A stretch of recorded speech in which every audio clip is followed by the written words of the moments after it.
नमस्कार दोस्तों, आप सभी को कैसे हैं आप सब। आशा करती हूँ सब अच्छे होंगे। तो स्वागत है आपका मेरे यूट्यूब चैनल ओलाहन एकेडमी पर। जैसे कि आप सब जानते हैं कि सी टेट, यूपी टेट और सुपर टेट में इसका साइकोलॉजी का कितना महत्व है।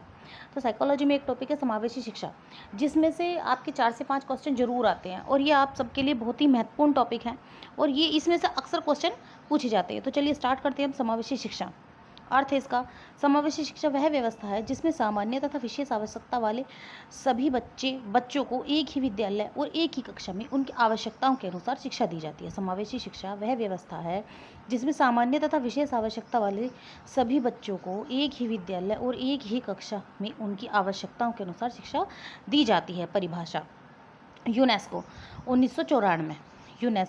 1994 की बात है। तो चलिए स्टार्ट करते हैं। सभी बच्चों को उनकी विविधताओं सहित सामान्य विद्यालयों में शिक्षा प्रदान करना ही समावेशी शिक्षा है। यूनेस्को 1994 के अकॉर्डिंग सभी बच्चों को उनकी विविधताओं सहित सामान्य विद्यालयों में शिक्षा प्रदान करना ही समावेशी शिक्षा है। समावेशी शिक्षा के उद्देश्य: शिक्षा में समान अवसर प्रदान करना, भेदभाव समाप्त करना, आत्मविश्वास विकसित करना, सामाजिक समायोजन बढ़ाना, लोकतांत्रिक मूल्यों का विकास करना। समावेशी शिक्षा के सिद्धांत: समानता का सिद्धांत, सभी बच्चों को समान अवसर, समानता का सिद्धांत, सभी बच्चों को समान अवसर। समानता का सिद्धांत का मतलब यही है, जैसे कि इसी से हो रहा है हमें कि जो है समानता का मतलब ही होता है कि सभी को समान अवसर। ठीक है। सहभागिता का सिद्धांत: प्रत्येक बच्चे को सक्रिय भागीदारी, प्रत्येक बच्चे को एक समान भागीदारी का जो है वो देना, अवसर देना। व्यक्तिगत विभिन्नता का सिद्धांत: हर बच्चा अलग है। व्यक्तिगत भिन्नता का मतलब ये होता है कि प्रत्येक बच्चा, प्रत्येक इंसान अलग है, दिमाग अलग है, चेहरा अलग है, शारीरिक बनावट अलग है, हर कोई अलग है। न्यूनतम प्रतिबंधात्मक वातावरण LRE: बच्चे को सामान्य वातावरण में अधिकतम अवसर मिले, बच्चे को सामान्य वातावरण में अधिकतम अवसर मिले। विशेष आवश्यकता वाले बच्चे CWSN, इसकी फुल फॉर्म देखिए। कभी कभी एग्जाम में इसकी फुल फॉर्म भी लिखने के लिए आ जाती है। लिखने के लिए क्या, वो टिक करने के लिए आती है। हाँ, इसमें एग्जाम में तो C यानी कि चिल्ड्रन, W यानी कि विद, S यानी कि स्पेशल, N यानी कि नीड्स। विशेष आवश्यकता वाले बच्चे: ऐसे बच्चे जिन्हें सीखने, व्यवहार, संचार, शारीरिक या बौद्धिक कारणों से अतिरिक्त सहायता की आवश्यकता होती है। ऐसे बच्चे जिन्हें सीखने, व्यवहार, संचार, शारीरिक या बौद्धिक कारणों से अतिरिक्त सहायता की आवश्यकता होती है, वे कौन से होते हैं? चिल्ड्रन विद स्पेशल नीड्स, विशेष आवश्यकता वाले बच्चे होते हैं वे।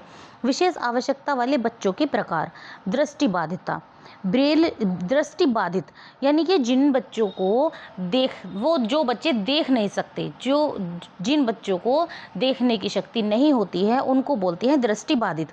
और उनके लिए कौन सी भाषा होती है? ब्रेल लिपि। अब ब्रेल लिपि का आविष्कार किसने किया? इनका नाम ब्रेल था वैज्ञानिक का, इन्होंने ही इसका आविष्कार किया और इन्हीं के नाम पर इस भाषा का नाम पड़ा ब्रेल लिपि। ब्रेल लिपि क्या होती है? इसके बिंदु होते हैं, ये बिंदुओं से बनाई जाती है। एक कागज, मोटा सा कागज होता है, उस पर उभारी जाती हैं बिंदु, उसी से लिखे जाते हैं शब्द और उसी से बच्चे पढ़ना सीखते हैं। जो अंधे बच्चे होते हैं उनके लिए होती है ब्रेल लिपि। दृष्टिबाधित: ब्रेल लिपि का प्रयोग बड़े अक्षर, ऑडियो सामग्री।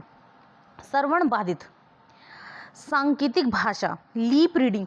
श्रवण यानी कि सुनना, जो बच्चे सुन नहीं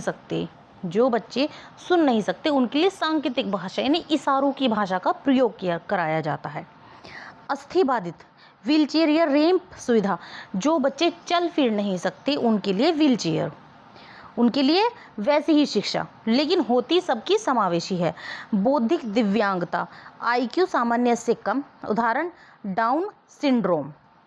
अधिगम अक्षमता क्या होती है? जो विकार होती हैं, पढ़ने लिखने में, समझने में जो विकार होते हैं उनको बोलते हैं अधिगम अक्षमता यानी कि लर्निंग डिसएबिलिटी। डिसलेक्सिया, पढ़ने में कठिनाई। डिसग्राफिया, लिखने में कठिनाई। डिसकैलकुलिया, गणित में कठिनाई। ओटिज्म सामाजिक संचार में कठिनाई, दोहराव वाले व्यवहार होते हैं। ADHD, attention deficit hyper activity disorder. लक्षण: ध्यान की कमी, अति सक्रियता, आवेगशीलता। सीटेट में बार बार पूछे जाने वाले तथ्य देखिए।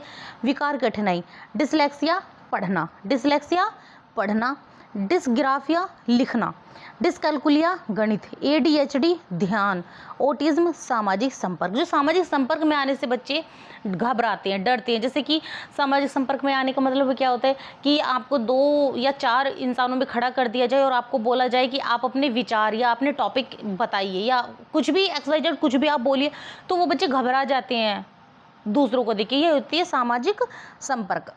अब देखिए MCQ है। समावेशी शिक्षा का मुख्य उद्देश्य क्या है? अलग विद्यालय बनाना, सभी बच्चों को समान अवसर देना, विशेष बच्चों को घर पर पढ़ाना, केवल दिव्यांग बच्चों को शिक्षा देना। तो इसका बी ऑप्शन है, सभी बच्चों को समान अवसर देना।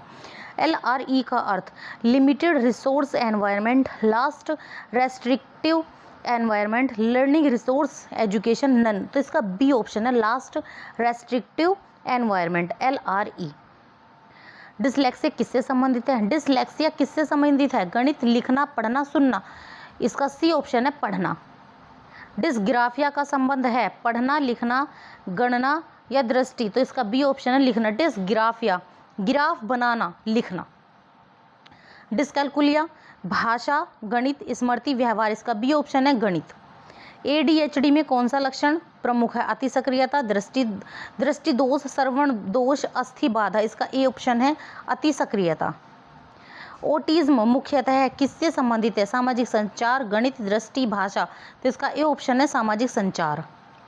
ब्रेल लिपि का उपयोग कौन करता है? श्रवण बाधित, दृष्टि बाधित, ADHD, ऑटिज्म।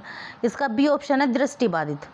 सांकेतिक भाषा का उपयोग कौन करता है? दृष्टि बाधित, श्रवण बाधित, ADHD, डिसलेक्सिया। इसका बी ऑप्शन है, श्रवण बाधित। समावेशी शिक्षा का आधार है प्रतियोगिता, समानता, अलगाव, चयन। तो इसका उत्तर बी है, समानता। अरेशन एंड रिएशन। समावेशी शिक्षा सभी बच्चों के लिए है, केवल दिव्यांग बच्चों को सामान्य विद्यालय में रखा जाता है। दोनों सही हैं, ए सही आर गलत, ए गलत आर सही, दोनों गलत। तो इसका बी ऑप्शन है, ए सही आर गलत। स्टेटमेंट बेस्ड क्वेश्चन है। कथन 1, और ऑटिज्म एक न्यूरो विकासात्मक विकार है। ऑटिज्म वाले सभी बच्चे बौद्धिक रूप से कमजोर होते हैं। तो इसका केवल कथन 1 सही है। ऑटिज्म एक न्यूरो विकासात्मक विकार है। क्वेश्चन 15, कथन 1, समावेशी शिक्षा विविधता को स्वीकार करती है। कथन 2, सभी बच्चों को एक जैसा पढ़ाना चाहिए। केवल स्थान 1 सही है, केवल कथन 1 सही है। केस स्टडी क्वेश्चंस 16 से 18, एक बच्चा सामान्य बुद्धि का है लेकिन पढ़ते समय अक्षरों को उल्टा पुल्टा पढ़ता है, उसे कौन सी समस्या हो सकती है? डिसलेक्सिया। शिक्षक क्या करें? बहुसंवेदी शिक्षण। शिक्षक क्या करें? बहुसंवेदी शिक्षण। यह समस्या किससे जुड़ी है? पढ़ना। किससे जुड़ी है यह समस्या? पढ़ने से जुड़ी है। एक बच्चा कक्षा में बार बार सीट छोड़ देता है और ध्यान केंद्रित नहीं कर पाता, यह किस विकार का संकेत है? Autism, ADHD, dyslexia, hearing impairment. इसका बी ऑप्शन है, ADHD। समावेशी शिक्षा में शिक्षक की भूमिका क्या है? नियंत्रक, सहयोगी, दंडदाता, निरीक्षक। इसका बी ऑप्शन है, सहयोगी। समावेशी शिक्षा में शिक्षक की क्या भूमिका है? सहयोगी की। NCF 2023 के अनुसार शिक्षा होनी चाहिए बाल केंद्रित। RPWD एक्ट 2016 में दिव्यांगताओं की संख्या कितनी है? 21। बैरियर फ्री एनवायरनमेंट का अर्थ बाधा रहित वातावरण। इंक्लूसिव क्लासरूम में शिक्षक को क्या करना चाहिए? व्यक्तिगत भिन्नताओं का सम्मान। समावेशी शिक्षा का सबसे महत्वपूर्ण मूल्य समान अवसर।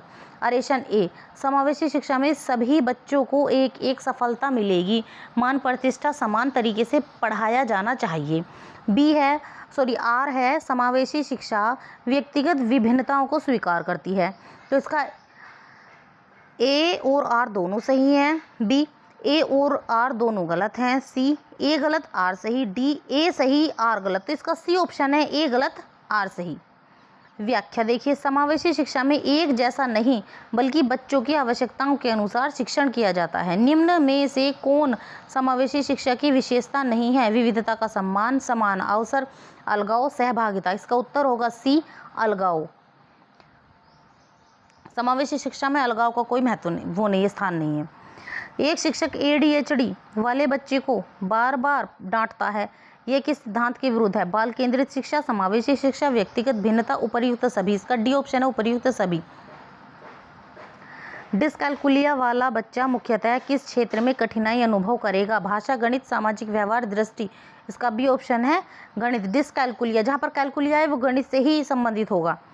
RPWD एक्ट 2016 का मुख्य उद्देश्य है केवल रोजगार देना, दिव्यांग व्यक्तियों के अधिकारों की रक्षा करना, विशेष विद्यालय बनाना, परीक्षा आयोजित करना। इसका बी ऑप्शन होगा दिव्यांग व्यक्तियों के अधिकारों की रक्षा करना। डिसलेक्सिया, डिस्ग्राफिया, डिस्कैल्कुलिया और ADHD आपको ये मैच करने हैं। डिस्ग्राफिया लिखना, डिस्कैल्कुलिया गणित, डिसलेक्सिया पढ़ना और ADHD क्या किसका है? ध्यान। अब देखिए डी के 4 तीन ऑप्शन है, बी काट दीजिए क्योंकि 20 का नहीं है। अब हम जाते हैं 4 तीन ऑप्शन है। आप देखिए डिसलेक्सिया पढ़ना यानी कि 2, अब 2 ऑप्शन। अब ए और सी में टक्कर है। अब देखते हैं हम डिस्ग्राफिया लिखना, अब बी का 3 होना चाहिए, बी का 3। अब ये गलत होगी, ये गलत है, यहाँ सही है। तो इसका ऑप्शन देखो, इसमें ए में ए का 2 सही, बी का 3 सही और डी का 4 सही, तो सी का फर्स्ट होगा, ये सही है, ए ही इसका सही है। बाधा रहित वातावरण का अर्थ केवल रैंप बनाना, केवल व्हीलचेयर देना, ऐसी व्यवस्था जिसमें सभी बच्चे सहज रूप से भाग ले सकें, विद्यालय, विशेष विद्यालय। तो इसका सी ऑप्शन है। देखिए जहाँ पर केवल आता है आंसर में वो आंसर गलत होता है, नेगेटिविटी आती है वो गलत होता है। एक छात्र पढ़ सकता है लेकिन लिखने में अत्यधिक कठिनाई अनुभव करता है, यह संकेत डिसलेक्सिया, डिस्ग्राफिया, डिस्कैल्कुलिया, ऑटिज्म। तो इसका बी ऑप्शन सही है, डिस्ग्राफिया। लिखने में दिक्कत कर रहा है, लिखने से संबंधित होगा तो डिस्ग्राफिया होगा। निम्न में से कौन सा समावेशी शिक्षा का उदाहरण है? विशेष बच्चों को अलग बैठाना, सभी बच्चों को एक जैसा कार्य देना, विभिन्न स्तरों के अनुसार गतिविधियां देना, केवल मेधावी बच्चों पर ध्यान देना। देखिए जहाँ पर केवल है वो गलत है, डी ऑप्शन आपका गलत हो गया। विशेष बच्चों को अलग बैठाना, बच्चों को अलग नहीं बैठाना है, इसका ए गलत हो गया। सभी बच्चों को एक जैसा कार्य देना, सभी बच्चों को एक जैसा कार्य कैसे दे सकते हैं? जो बच्चे इंटेलिजेंट उनको थोड़ा सा जो अलग देना होता है, और जो बच्चे थोड़ा स्लोली सीखते हैं, जो बच्चे कमज़ोर होते हैं उनको उनके अकॉर्डिंग काम देना होता है। अगर सभी बच्चों को एक जैसा काम दे देंगे तो दिक्कत होगी। तो इसका सी ऑप्शन है, विभिन्न स्तरों के अनुसार गतिविधियाँ देना। ऑटिज्म स्पेक्ट्रम डिसऑर्डर वाले बच्चों में सामान्यतः किस क्षेत्र में कठिनाई होती है? सामाजिक अंतःक्रिया, बी ऊंचाई, सी दृष्टि, डी श्रवण। इसका ए ऑप्शन है सामाजिक अंतःक्रिया। स्टेटमेंट बेस्ड क्वेश्चंस हैं। कथन 1, दिव्यांगता हमेशा कम बुद्धि का संकेत है। कथन 2, दिव्यांगता और बुद्धि 2 अलग अवधारणाएं हैं। इसका बी ऑप्शन है केवल सेकंड सही है, दिव्यांगता और बुद्धि 2 अलग अवधारणाएं हैं। कथन 1, समावेशी शिक्षा सभी बच्चों के लिए है। कथन 2, समावेशी शिक्षा का उद्देश्य केवल दिव्यांग बच्चों का समायोजन है। तो इसका उत्तर फर्स्ट ये समावेशी शिक्षा सभी बच्चों के लिए है। कथन 1, ADHD वाले बच्चे जानबूझकर अनुशासनहीन होते हैं। कथन सेकंड, ADHD एक न्यूरो विकासात्मक स्थिति है। तो इसका सेकंड सही है, ADHD एक न्यूरो विकासात्मक स्थिति है। एक बच्ची सामान्य बातचीत कर लेती है लेकिन समूह गतिविधियों में भाग लेने से बचती है, आंखों से संपर्क कम करती है और बार बार एक ही गतिविधि दोहराती है। 39 क्वेश्चन है, संभावित स्थिति क्या है? Dyslexia, autism, ADHD, dysgraphia. देखो वो ना सामाजिक जो वो है ना ऑटिज्म, यानी कि वो क्या है, सामाजिक में वो नहीं है, नज़र चुराती है। जैसे मैंने आपको समझाया था कि समाज संचार में वो सही नहीं है। शिक्षक को क्या करना चाहिए? दंड देना, अलग बैठाना, संचरित एवं सहयोगात्मक वातावरण देना, कक्षा से बाहर भेजना। इसका सी ऑप्शन है, संचारात्मक एवं सहयोगात्मक वातावरण देना। यह दृष्टिकोण किससे संबंधित है? समावेशी शिक्षा, बहिष्करण, पृथक्करण, प्रतिस्पर्धी शिक्षा। तो इसका ए ऑप्शन है समावेशी शिक्षा। सीटेट के अनुसार शिक्षक की सबसे महत्वपूर्ण भूमिका क्या है? ज्ञान का एकमात्र स्रोत, सहायक एवं सुगमकर्ता, नियंत्रक, परीक्षक। तो इसका बी ऑप्शन है सहायक एवं सुगमकर्ता। निम्न में से कौन सा universal design for learning UDL के अनुरूप है? एक ही प्रकार की परीक्षा, एक ही प्रकार की शिक्षण विधि, सीखने के अनेक अवसर उपलब्ध कराना। इसका सी ऑप्शन है